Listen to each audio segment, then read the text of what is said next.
ಪ್ರಮುಖ ಭಾಗವೇ ದುರ್ಗಾ ಸಪ್ತಶತಿ ಪಾರಾಯಣ. ದುರ್ಗಾ ಸಪ್ತಶತಿಯಲ್ಲಿ 700 ಶ್ಲೋಕಗಳಿವೆ. ಪ್ರತಿಯೊಂದು ಶ್ಲೋಕವನ್ನು ಮಂತ್ರರೂಪಕವಾಗಿ ಚೆರುವಿನ ಮೂಲಕ ಮಾಡುವ ಯಜ್ಞವೇ ಚಂಡಿಕಾಯಾಗ. ಚಂಡಿಕಾಯಾಗದ ಮೂಲಕ ಮಹಾಲಕ್ಷ್ಮಿ, ಮಹಾಸರಸ್ವತಿ ಮತ್ತು ಮಹಾದುರ್ಗಿಯರನ್ನು ಸ್ತೋತ್ರ ಭಾಗದಿಂದ ಆರಾಧಿಸಲಾಗುತ್ತದೆ. ಚಂಡಿಕಾದೇವಿಯು ವಧುಕೈಟಭ, ಮಹಿಷಾಸುರ, ಶುಂಭ, ನಿಶುಂಭ, ಚಂಡಮುಂಡ, ರಕ್ತಬೀಜ ರಾಕ್ಷಸರನ್ನು ತ್ರಿಶಕ್ತಿಯ ರೂಪದಿಂದ ವಧಿಸುತ್ತಾಳೆ.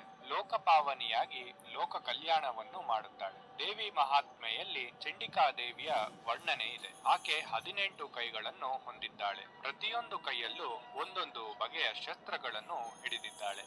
ಈ ಯಾಗವನ್ನು ಯಾರು ಮಾಡಬಹುದು ಎಂದು ತಿಳಿಯೋಣ.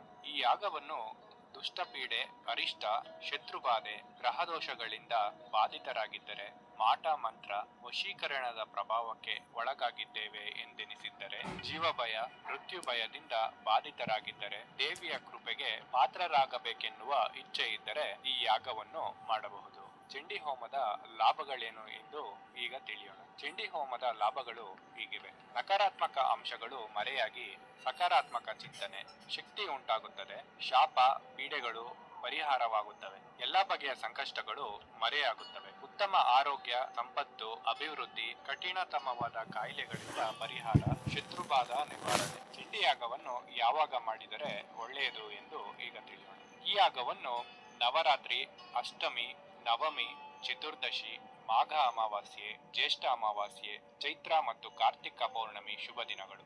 2 ಬಗೆಯ ಚಂಡಿ ಹೋಮದ ಬಗ್ಗೆ ಈಗ ನಾವು ತಿಳಿಯೋಣ. ಚಂಡಿಕಾಯಾಗದಲ್ಲಿ 2 ಬಗೆ ಇದೆ. ಶತಚಂಡಿಕಾಯಾಗ, ಪ್ರಯುತ ಚಂಡಿಯಾಗ, ಆಯುತ ಚಂಡಿಯಾಗ.